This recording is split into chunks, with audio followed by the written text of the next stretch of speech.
నమస్కారం. సత్య టీవీ వార్తలకు స్వాగతం. రాష్ట్రంలో తెలుగుదేశం పార్టీని క్షేత్రస్థాయిలో మరింత బలోపేతం చేసే దిశగా అడుగులు పడుతున్నాయి. కేంద్ర పార్టీ ఆదేశాల మేరకు పామరు నియోజకవర్గంలో వీక్ బూతులపై ప్రత్యేక దృష్టి సారించారు నేతలు. ఇందులో భాగంగా కూచిపూడిలోని ఇంద్రనగర్, ఉయ్యూరు ఏఎంసీ చైర్మన్ కొండా ప్రవీణ్ కుమార్ పర్యటించారు. కేంద్ర తెలుగుదేశం పార్టీ కార్యాలయ ఆదేశాలను అనుసరించి పామరు నియోజకవర్గం కూచిపూడి గ్రామంలోని 190వ నెంబర్ ఎన్నికల బూత్ పరిధిలో వీక్ బూత్ పరిశీలన కార్యక్రమం నిర్వహించారు. ఉయ్యూరు ఏఎంసీ చైర్మన్ కొండ ప్రవీణ్ కుమార్ ఇందిరానగర్ ప్రాంతంలో పర్యటించి పార్టీ మూల సిద్ధాంతాలకు సంబంధించిన కరపత్రాలను ప్రజలకు పంపిణీ చేశారు.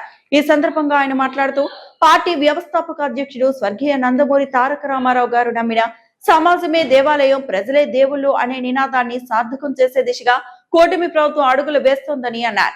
ముఖ్యమంత్రి చంద్రబాబు నాయుడు, వర్కింగ్ ప్రెసిడెంట్ నారా లోకేష్ నేతృత్వంలో రాష్ట్ర అభివృద్ధికి కట్టుబడి ఉన్నామని స్పష్టం చేశారు.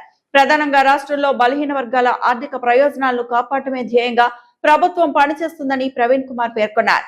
భారీగా పెట్టుబడులను ఆకర్షించడం ద్వారా పారిశ్రామిక అభివృద్ధిని పరుగులు పెట్టించి యువతకు భారీ స్థాయిలో ఉపాధి అవకాశాలు కల్పించడమే లక్ష్యమని ఆయన వివరించారు.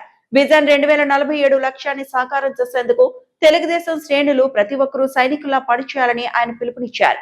ఈ పర్యటనలో ఉయ్యూరు మండలం ఎస్సీసీఎల్ అధ్యక్షులు తోకల విజయ్ ప్రకాష్, సీనియర్ నాయకులు జొన్నలగడ్డ సత్యనారాయణ, వీరంకి తులసీదాస్, క్లస్టర్ ఇన్ఛార్జ్ పరుచూరి రాజా, నేతలు మద్దాల నాగభూషణం, లంకపల్లి సుధాకర్, బాబురావు తదితర కూటమి నాయకులు మరియు కార్యకర్తలు పెద్ద సంఖ్యలో పాల్గొన్నారు.